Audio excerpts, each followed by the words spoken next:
បំរើជាតិមកជីវិតហើយជាតិដែលឲ្យអីបាទអញ្ចឹងវាទៅជារឿងខកចិត្តអញ្ចឹងត្រូវចាំថាសង្គមល្អមនុស្សលះបង់ហើយមានអ្នកលះបង់ជាច្រើនដែលអ្នកខ្លះមិនបានអ្វីទាល់តែសោះហើយពួកគេបាត់បង់ជីវិតប៉ុន្តែអ្នកទាំងអស់នោះត្រូវតែមោទនភាពចំពោះខ្លួនគេដែលគេបានលះបង់ហើយមិនថាខ្លួនគេផ្ទាល់ឬក៏សាច់ញាតិរបស់គេហើយត្រូវតែបន្តបេសកកម្មនឹងបន្តទៀតកុំទៅចំណែនគេធ្វើអំពើអាក្រក់នោះទើបជាក្តីសង្ឃឹមនៃប្រទេសជាតិបាទជំរាបសួរបងប្អូនទាំងអស់គ្នានេះគឺជាសៀវភៅមួយក្បាលដែលសរសេរដោយលោកសាំងហែលបាទតែមានចំណងជើងថាអ្នកបដិវត្តន៍คล้ายៗបាទសៀវភៅនេះខ្លីទេសៀវភៅនេះមានចំនួន87ទំព័របាទអញ្ចឹងអ្វីដែលខ្ញុំចង់លើកឡើងថ្ងៃនេះគឺគ្រាន់តែបង្ហាញជូនអំពីស្ថានភាពសង្គមខ្មែរបាទពាក្យខ្មែរយើងតែងតែនិយាយថាបាទអាគោកដូចតែអាចារ្យអាឆ្កែណាដូចតែអាឆ្កែណាបាទអញ្ចឹងមិនថាអ្នកណាទេឡើងធំមកពុករលួយដូចគ្នាបាទអញ្ចឹងនៅក្នុងនេះគឺជាសៀវភៅដែលបកស្រាយអំពីដំណើរការតស៊ូរបស់ស្ដេចកនលួងព្រះស្ដេចកនដែលលួងព្រះស្ដេចកននឹងបានប្រឆាំងនឹងអំពើពុករលួយអំពើកេងប្រវ័ញ្ចភាពអយុត្តិធម៌នៅក្នុងរាជវាំងរបស់ព្រះរាជាបាទស្រីតគុណតបតនៅពេលនោះបាទអញ្ចឹងស្រីតគុណតបតនឹងគឺមានស្នំជាច្រើនប្រព្រឹត្តអំពើពុករលួយហើយស្ដេចកនហ្នឹងគឺជាប្អូនរបស់ស្រីស្នំបាទក្រោយមកដោយសារស្ដេចកនមានទេពកោសល្យបាទហើយខាងដឹកនាំទ័ពទេពកោសល្យនឹងធ្វើសង្គ្រាមផ្សេងក៏មានការព្រួយបារម្ភថាស្ដេចកននឹងក្លាយជាមនុស្សមានអំណាចហើយនឹងក្បត់ព្រះរាជាក៏បញ្ជាឲ្យគេសម្លាប់ស្ដេចកនដោយសារតែបងស្រីជួយខ្សឹបប្រាប់ព័ត៌មានស្ដេចកនក៏រត់រួចហើយក៏ធ្វើបដិវត្តន៍តស៊ូស្ដេចកននេះជាមនុស្សមានល្បិចហើយនឹងមានសមត្ថភាពខ្លាំងយុទ្ធសាស្ត្រហើយនឹងនីតិវិធីនៅក្នុងការដឹកនាំរដ្ឋហ្នឹងគឺខ្លាំងមែនទែនអញ្ចឹងហើយគាត់បានទៅ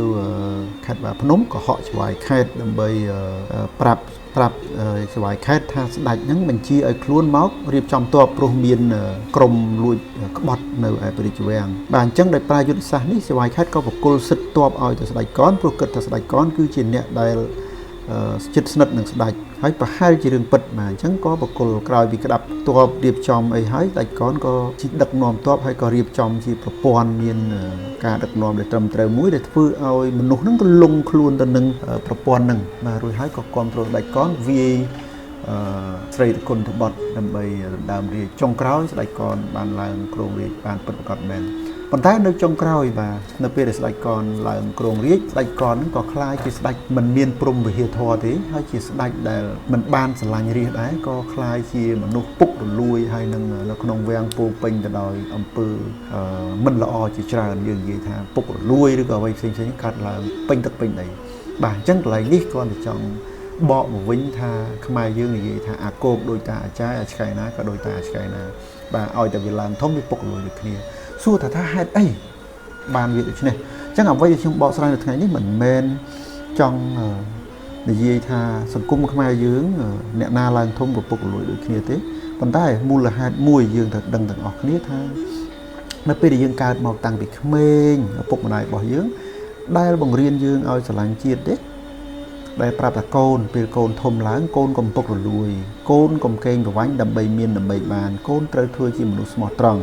កូនត្រូវធ្វើគំរូដើម្បីជាតិដើម្បីមាតុភូមិកូនត្រូវលះបង់ដើម្បីជាតិមានទេបាទមានធ្វើអញ្ចឹងទេបាទអញ្ចឹងអានេះហើយគឺជាចំណុចមួយអញ្ចឹងសុភាសិតខ្មែរយើងឬក៏ការបដៅរបស់ខ្មែរយើងច្រើនតែថា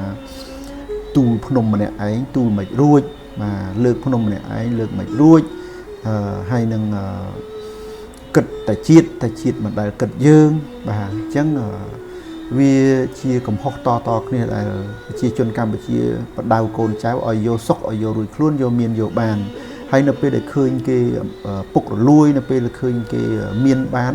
ក៏នាំគ្នាជេរបចោបន្តិចផ្ដាសាហើយដល់ពេលកូនខ្លួនឯងឬក៏សាច់ញាតិខ្លួនឯងឡើងធំធ្វើមន្ត្រី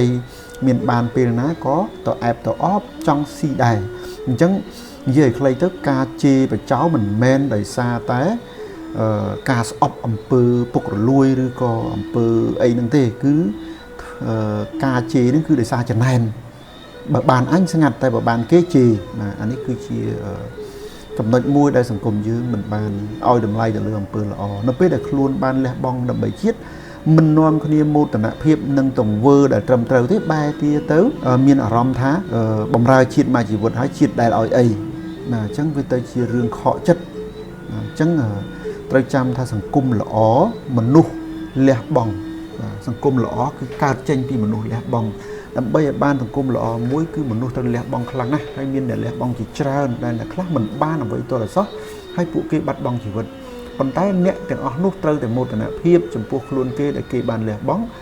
ហើយមិនថាខ្លួនគេផ្ទាល់ឬក៏សាច់ញាតិរបស់គេហើយត្រូវតែបន្តបេសកកម្មនឹងបន្តទៀតហើយគ្រប់គ្នាតែងតែលើកទឹកចិត្តបន្តិចម្ដងបងមោទនភាពចំពោះអ្វីដែលខ្លួនបានធ្វើទង្វើត្រឹមត្រូវដែលបានធ្វើកុំទៅចំណែនគេធ្វើអំពើអាក្រក់នោះទើបជាក្តីសង្ឃឹមនៃប្រទេសជាតិបាទអញ្ចឹងអ្វីដែលខ្ញុំនិយាយនៅថ្ងៃនេះគឺចង់បញ្ជាក់ថាការតស៊ូដែលមិនមែនកើតឡើងដោយក្តីស្រឡាញ់ការតស៊ូដែលកើតឡើងដោយសារតែការច្រណែនការតស៊ូដែលកើតឡើងដោយគ្រាន់តែការស្អប់វានឹងមិនជួយឲ្យ